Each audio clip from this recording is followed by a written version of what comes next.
எப்படி தூய்மை அடையுதோ, நம் உள்ளம் எப்படி தூய்மை அடையுதோ, அதுபோல கிராமங்களையும் நகரங்களையும் தூய்மைப்படுத்தக்கூடிய தெய்வீக நிலையில் உள்ளவர்கள் தான் இந்த தூய்மை பணியாளர்கள். இந்த தொழிலாளர் தினத்தில் அவங்களுக்கு பார்த்தீங்கன்னா எல்லாத்துக்கும் அந்த கை உரம் கொடுக்குறோம். அப்புறம் பார்த்தீங்கன்னா அவங்க கை அலம்புறதுக்கு அதாவது டெட்டால் லோஷன் கொடுக்குறோம். அப்புறம் பார்த்தீங்கன்னா இவங்களுக்கு மாஸ்க் எல்லாத்துக்கும் கொடுத்துட்ருக்கோம்.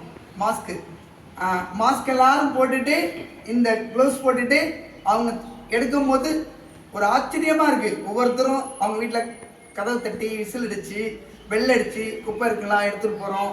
அதை தனியாக பிரித்து இதெல்லாம் நினச்சி பார்க்க முடியாத ஒரு பிராப்தமான ஒரு தெய்வீக நிலைன்னு சொல்லியிருக்கேன்.